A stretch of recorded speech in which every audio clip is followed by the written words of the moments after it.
Hi guys, and welcome to this free lesson on my resources section of my website. And unlike some of the previous lessons that have just been text and PDF based, you probably noticed this is pure video. Okay, and the reason for this is just to allow you to see a little bit better what I'm doing. So all of the videos now on for the free section of the website will be video based. And these are shot on my webcam, which is a pretty high quality webcam, but as you can see, only records at 15 frames per second, so apologies if things aren't quite as smooth as they normally are on the YouTube videos or the tutorial videos. But this is just meant to be a quick kind of conceptual thing that you guys can use month to month. Okay, so without further ado, let's move on.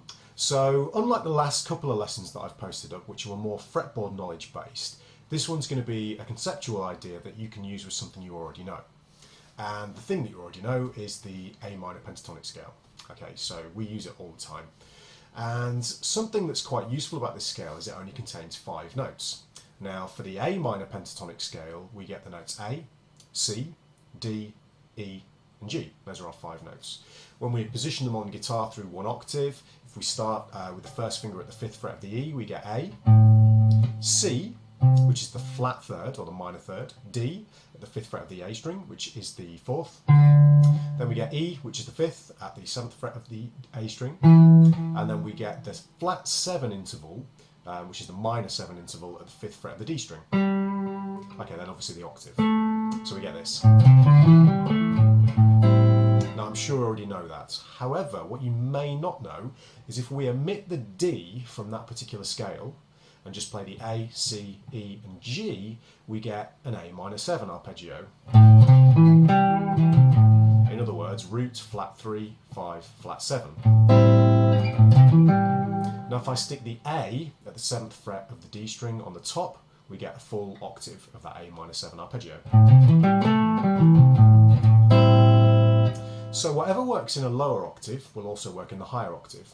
And if we stay in the same position, we can play 2 octaves of an A minor 7 arpeggio using the minor pentatonic scale. Just make sure you miss D, or the 4th degree, in every single octave. So when we do that, we get this shape. But before I play it for you, let me really quickly point out that I'm tuned all in fourths, unlike standard tuning. So I've got E, A, D, G, C, and F instead of B and E. So everything I play is going to be a fret lower, i.e. towards the headstock, than you guys would normally do it. Now the tab is underneath, so you'll be able to see that. If you look down the bottom there, you'll be able to see the tab. So if you get stuck, or it looks like I'm playing something weird, that's why. I'm tuned differently, okay? I can't play in standard tuning, so that's why I'm not retuning for this. Okay, so we get, here's 2 octaves of our A minor 7 arpeggio, or 2 octaves of an A minor pentatonic, missing out the note D. So we get this. Okay, and as I say, you can see that written out underneath. Now, this is kind of interesting, this arpeggio. There's the cat, wherever she is, around that side. This is kind of interesting because it's a symmetrical shape. Now what I mean by that is we get 2 notes on the E string, 1 note on the A, then 2 on the D, then 1 on the G, and then 2 on the B. So it's 2, 1, 2, 1, 2. That's what I mean by symmetrical, okay? Now that's useful for a few reasons, but the biggest reason it's useful is because it's easy to remember and see, and once you've got the technique down, easy to play. Okay, so let's have a look at the right hand technique required to play this, then we're going to expand on it, because at the moment it's far too boring.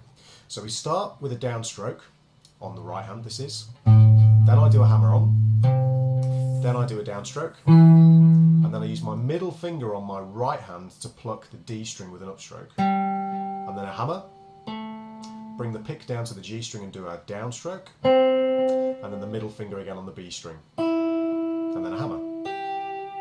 One more time, pick, hammer, pick, middle finger, hammer, pick, middle finger, hammer. On the way back down I pull off, do upstrokes, pull off, upstrokes, pull off. Now if you use that technique, or if you could just sweep as well, you could do any combination. If you're someone like Andy Wood, you can alternate pick the whole thing at light speed, but I can't do that. Now the nice thing about this shape is it reels off the fingers very nicely. And you can do this and talk at the same time. Okay? obviously you wouldn't normally play it that fast. I'm just trying to demonstrate that it's very, once you've got the technique down and you're relaxed, it reels off the fingers very, very nicely because it's symmetrical. Okay, so why is this useful?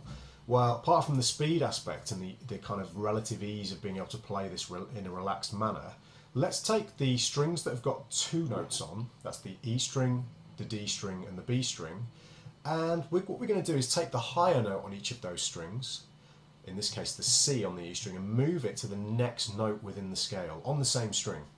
So if we take the E string as an example, here we've got A and C.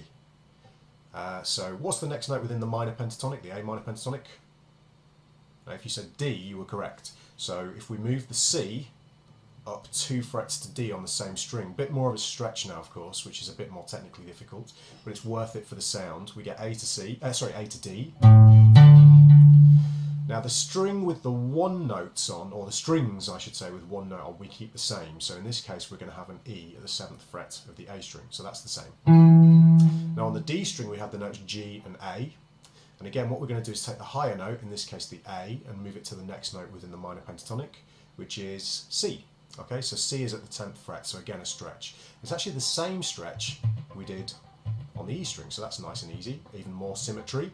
Okay, so we get 5 to 10, or A to D, then E, and then G to C. And again, because it's symmetrical, it reels off the fingers nice and easily. Okay, once you've relaxed enough. For the stretches, get that thumb right around the back of the neck behind the second finger. Okay, now when we get to the G string, the next string we had, that was again a 1 note string, and we had C at the 5th fret. Now that's a problem because we've already played C at the 10th fret of the D string. Now I say it's a problem, it's not really a problem, it's just that for the purpose of this concept, let's keep all the notes separate or individual as it were. Now you could double up the C, it's a very kind of common sax player's trick. That kind of sounds cool, but let's go for the D instead. So we're going to take that C at the 5th fret and raise it up to the 7th fret, so we get the note D. So now we've got this.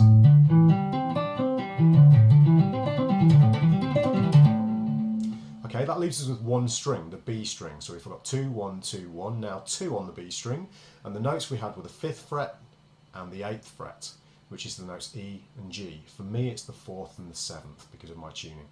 Okay, so what I'm going to do is I'm going to take the G and move it up to A. So I've moved up to the next note in the scale again, and that gives us this. So you're going to go 5 to 10 again. So all your stretches are the same, really nice and symmetrical. So now we get this. This is the full idea, or the full line.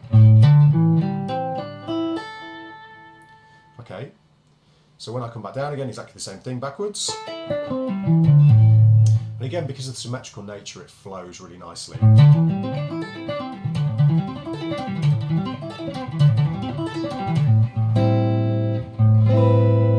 Okay, sounds great over an A minor 7 chord, or any other place you would use an A minor pentatonic. Now don't think of this so much as a lick, more as a concept that you can use to construct lines.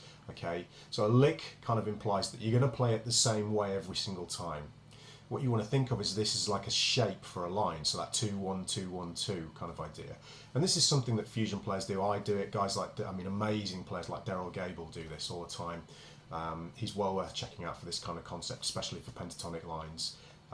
He does lots of sort of 3, 1, 3, 1, 3 ideas that I kind of use a fair bit as well. They all require big stretches, but you know, if you work on those, they'll be absolutely fine. So use this concept to basically play through each of the 5 positions of the minor pentatonic. So obviously when you play the pentatonic, you've got position 1, then position 2. Now this isn't actually how I think of pentatonics, but that's not the purpose of this lesson. But it's a useful way of moving the same line shape throughout all 5 positions of the pentatonic. So what you could do is, I've written out position 1 and position 2 for you. Your job is now to figure out positions 3, 4,